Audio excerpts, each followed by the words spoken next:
ఋషికేశ్లో మన కుంభ జరిగినప్పుడు, ధ్యాన యోగ కుంభ జరిగినప్పుడు మన మాస్టర్ ఆనంద్ గారు స్వామీజీ వారిని కలుసుకుని మీరు ధ్యాన మంచకం రావాలని విన్నవించుకుంటే నేను వస్తానని చెప్పాను, వచ్చేశారు. ఆనంద్, నీ గురించి చెప్పు. నేను ఒకసారి global congress spiritual science program అయిపోయి చేసుకుని హైదరాబాద్ వచ్చేటప్పుడు వెంకట్ నా ఫ్రెండ్ బాబాజీ రచించిన పుస్తకాన్ని నా చేతికి ఇచ్చారు. ఆ పుస్తకం చదవడానికి నెల రోజులు పట్టింది. ఒకరోజు సాయంత్రం 5 గంటలకు బాబాజీ రచించిన హిమాలయ రహస్యాలు పుస్తకం చదవడం అయిపోయింది. 5 గంటలకు పుస్తకం చదవడం అయిపోయింది. ఇంతటి గొప్ప అనుభవాలు కలిగినటువంటి ఆ యోగ పుంగవుడిని ఒక్కసారన్నా చూడాలి. ఎందుకంటే రజనీష్ పుస్తకాలు చదివినప్పుడు రజనీష్ చూడడానికి ఫిజికల్గా లేడు, రాంపా పుస్తకాలు చదివినప్పుడు ఆ మహానుభావులు లేరు. బట్ ఆయన పుస్తకం చదివినప్పుడు ఆయన చూడాలని అనిపించింది. సాయంత్రం 5 గంటలకు పుస్తకం చదవడం అయిపోయింది. వాళ్ళ వెబ్సైట్కి వెళ్ళాను, వాళ్ళ పిఏ నెంబర్ తీసుకున్నాను. బాబాజీ ఎక్కడున్నాడు? హరిద్వార్లో ఉన్నారు. 5 గంటలకు పుస్తకం చదవడం అయిపోయింది. 9 గంటలకు నేను సికింద్రాబాద్ రైల్వే స్టేషన్లో ట్రైన్లో కూర్చున్నాను. ఢిల్లీకి వెళ్ళాను, ఢిల్లీ నుంచి హరిద్వార్ వెళ్ళిపోయాను. అక్కడ వారం రోజుల పాటు స్వామీజీతోనే ఉన్నాను. వెళ్ళిన తర్వాత నేను పత్రి సార్ శిష్యుని, పత్రి సార్ స్టూడెంట్ని. నేను మీ పుస్తకం చదివి మిమ్మల్ని చూద్దామని ఈ హిమాలయాలకు వచ్చానని చెప్పాను అనమాట. వెంటనే బాబాజీ అక్కడ ఉన్నటువంటి విఐపి గెస్ట్ హౌస్కి వాళ్ళ పిఎన్ పిలిచి పత్రిజీ స్టూడెంట్ వచ్చారు అని చెప్పేసి విఐపి గెస్ట్ హౌస్కి తీసుకెళ్ళి అక్కడ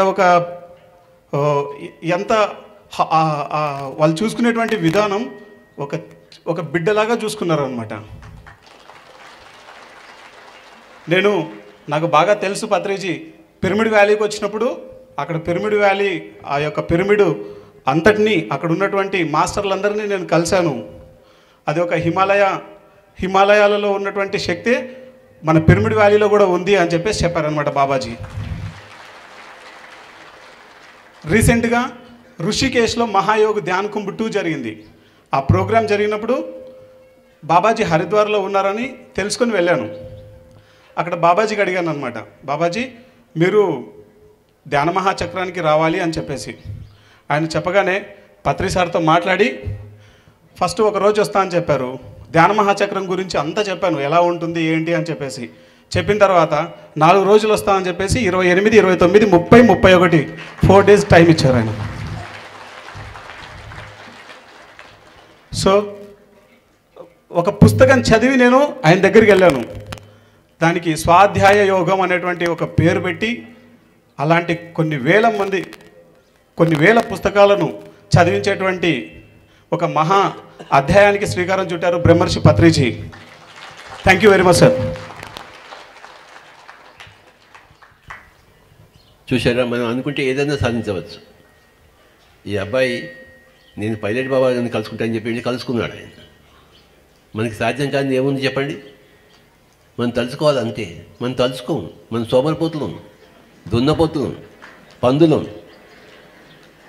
మనకి ఇంట్లో తిని పడుకోవడం కావాలి, పడుకుని పక్క మీద దొల్లడం కావాలి. అది వదిలిపెట్టేస్తే ప్రపంచంలో ఎన్ని పనులైనా సాధించవచ్చు. ఆనంద్ గారు గట్టిగా చెప్పడం కొడతాం.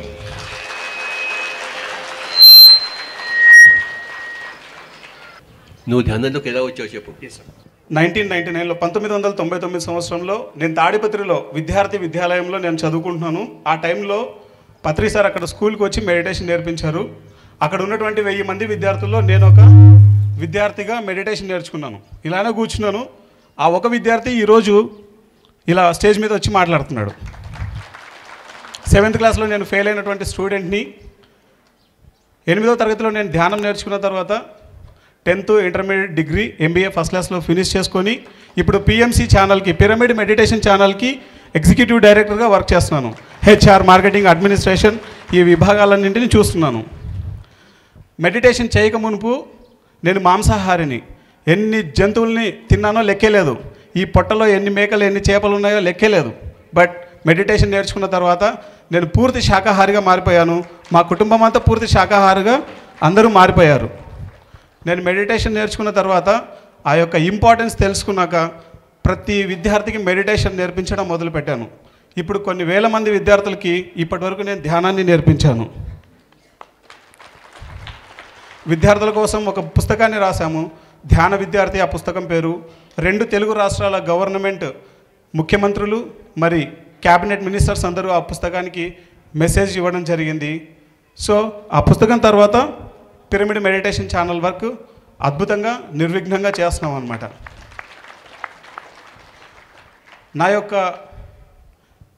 నేను చేసే ప్రతి పనిలో నేను తృప్తి పొందుతూ ఆ చేసే ప్రతి పని విజయవంతంగా చేయడానికి ఆది నుంచి అంతం వరకు ఏకైక కారణం బ్రహ్మర్షి పత్రిజీ. ఆయన యొక్క గైడెన్స్. నేను ఎంతో పెద్ద ప్రాబ్లం అనుకున్నది, ఎప్పుడైనా ఏదైనా సమస్య వచ్చినప్పుడు సార్ దగ్గరకు వస్తే అది అసలు ప్రాబ్లంగానే ఉండదు. సార్ సింపుల్గా చెప్పేసి పంపించేస్తారు.